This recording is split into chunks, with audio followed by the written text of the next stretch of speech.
I hated December 31st. It's a cliché, I know.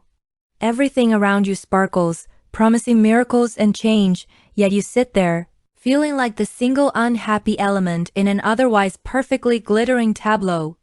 This year, I was supposed to be flying somewhere tropical. With my ex, we planned to watch the New Year's sunrise over the ocean. But plans, much like our 6-year relationship, collapsed loudly and suddenly 2 weeks ago. So instead of a lounge chair and a cocktail, I got freezing cold New York City, tears that finally ran dry yesterday, and an urgent, desperate quest. The quest was titled, "Find the perfect gift for yourself, so you don't feel pathetic." I rushed through the overcrowded downtown area, where the air smelled of pine, cinnamon, and inexplicably creamy cheese. Everyone was carrying huge shopping bags, smiling happily, rushing home to family. I felt like an outsider. My scarf kept slipping over my eyes. I only held a cup of already cold coffee, and my mood balanced precariously between apathy and the urge to shout out loud. I pushed open the door of a small old bookstore on the corner, hoping to find refuge from the aggressive joy outside. The bookstore was my sanctuary. Dusty shelves, silence, and the faint, comforting scent of old paper. No tinsel, no carols, just a quiet, consoling world of words. I wandered aimlessly between the aisles, not looking for anything specific. Perhaps I just needed someone else, an author, to tell me how to live again. And that's when I stumbled upon him. Not a book, a person. He was kneeling down, peering at the very bottom shelf, trying to pull out a thick, heavy volume. "Excuse me, could I get past?" I asked, my voice sounding sharp with exhaustion. He lifted his head, and the world slowed down. I didn't believe in fairy tales, and I certainly didn't believe in love at first sight, but his eyes, they were an unusual deep amber color, framed by long, light lashes. He had slightly tousled blonde hair, a perfect jawline, and that specific effortless elegance that I always associated with artistic types. He smiled, and it wasn't just a polite smile. It was a warm, genuine, slightly embarrassed smile that instantly melted my ice. "Oh, I deeply apologize. I've literally blocked the entire aisle. I'm looking for a rare book, but it seems to be too well hidden," he said, his voice low and velvety. He stood up, and I realized he was quite tall and very, very handsome. "What are you looking for?" I didn't recognize my own voice. It was light, interested. "A first edition collection of poetry by Yeats. I promised to bring it to a friend in London, but my flight was cancelled, and now I'm here. Trying to save New Year's for him at least," he explained, gesturing with one free hand. I laughed. A genuine loud laugh that I think I had forgotten how to make over the last 2 weeks. Yeats. For New Year's, very melancholic and very sophisticated, is on the very top shelf, I think. Above the thrillers, I pointed. He looked up. "I can reach it. Thank you for the tip." We both looked up. The book was there, but reaching it was a stretch. "Let me hold the stool for you. I'm an architect myself. I know how important a stable base is," I offered. He smiled again. "You are my December 31st savior. What is your name, my personal architect?" "Alice," I said. "I'm Ethan. Nice to meet you, savior of Yeats." He shook my hand. His touch was firm and warm. He quickly retrieved the book, and I felt my cheeks burning. There it is. Finally, Ethan held the book like a trophy. "Listen, Alice, you saved my New Year's. I want to thank you." I shrugged. "You don't have to." I was just bored. "I don't believe that.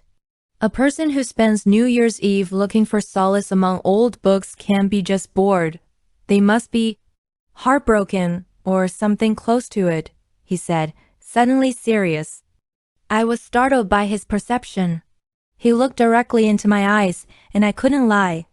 "A little broken," I confessed. "Then all the more reason. You have to have a coffee with me. Or perhaps something stronger. I know a place that makes incredible mulled wine, and they don't play that idiotic American Christmas pop. Ethan proposed. I hesitated. It was so spontaneous. So unlike me, the organized, scheduled Alice. I have no plans for the evening, Alice. Absolutely none. Aside from rescuing this book. Let me rescue your December 31st too, he insisted gently. Okay, I heard myself say, surprising myself. Mulled wine sounds like a plan. We walked out of the bookstore, and the world immediately seemed brighter, despite the gray New York day. We walked along the snowy streets, talking about books, music, and work. He turned out to be a documentary filmmaker. He made films about nature and history. That's why he was so perceptive. He knew how to see people. Ethan talked, and I simply listened. His voice was enveloping, his insights captivating. He wasn't trying to impress me. He was genuine. We went into a tiny cafe that truly smelled of mulled wine and cinnamon. We sat at a small table by the window. Tell me about the architecture, he prompted, his amber eyes completely focused on me. I talked about my work, about the projects I loved and the ones I hated. And without even realizing it, I started talking about the breakup. About the 6 years that simply evaporated, leaving me stranded. He listened without interrupting. He didn't offer empty reassurances or criticize my ex. He just listened, his empathy radiating across the small table. It sounds like you are building a house on a shaky foundation, Alice, and now you have the chance to design a skyscraper, he said when I finished, his voice kind but firm. It's scary, but imagine the view from the top. His perspective was like a fresh breath of cold air, practical yet romantic. We spent the next 2 hours drinking mulled wine, sharing stories, and laughing until my cheeks hurt. Time had completely lost its meaning. I felt like I was back to being me. The version of Alice who was spontaneous and open, not the heartbroken wreck who was crying into her pillow last week. Outside, the snow was falling faster now, thick celebratory flakes. Look at the time, Ethan said, pulling out his phone. It's almost 6 p.m. My friend is picking me up at the station at 8 p.m. And you, Alice? What are you doing tonight? I froze. The reality check. The magic had to end. I have a TV and a large box of cookies waiting for me, I admitted, trying to sound cheerful. He smiled, a mischievous glint in his eyes. That sounds deeply unhealthy. I can't leave my New Year's rescue subject to such a fate. I don't want to mess up your plans. My plans were ruined the moment the airline canceled my flight.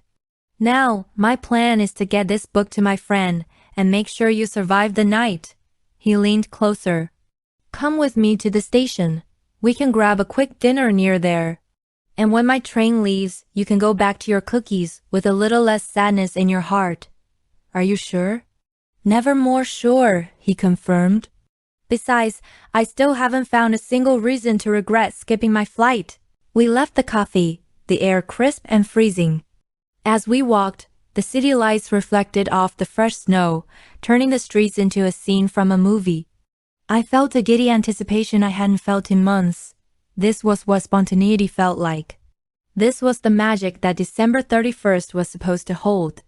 At the station, the atmosphere was chaotic, filled with farewells and hurried greetings. We found a small, quiet Italian place. Ethan was checking the train schedules on his phone, looking worried about the delay. What time is your train, really? I asked. It's delayed. It's supposed to leave at 8:15 p.m., but the snow is making everything complicated. Let's not worry about it, he said, setting his phone aside. Tell me about your best New Year's Eve. We talked, but every few minutes, his eyes drifted towards the giant departures board. At 7:45 p.m., a frantic text came through. His friend was stuck in traffic, still miles away from the station.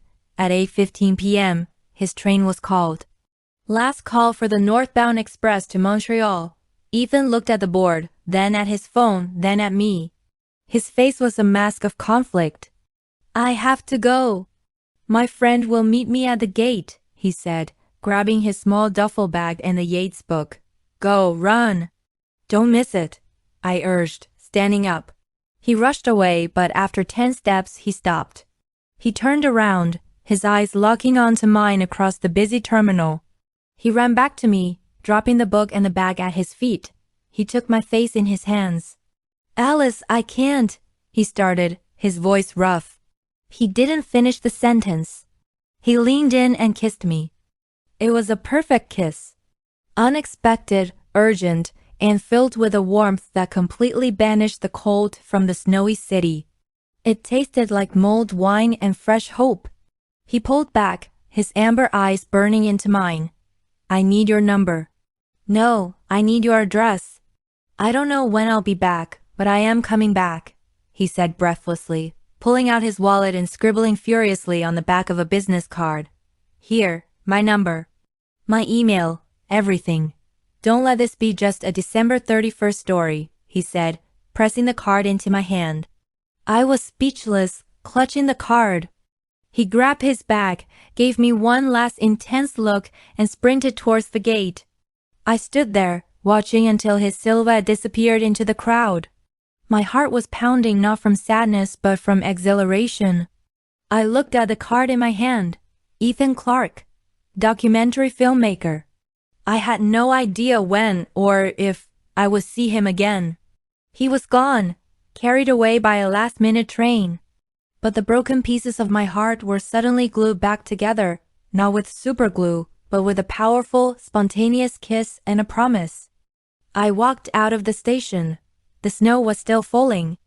I checked my watch. 8:55 p.m. I had no cookies and no depressing movie. I had his card, the lingering scent of his cologne, and the realization that December 31st was not a day of dread, but a day for magic. I smiled, wide and genuinely. I raised my face to the falling snow. The skyscraper of my new life was already being built, and I had a feeling the architect would be calling soon.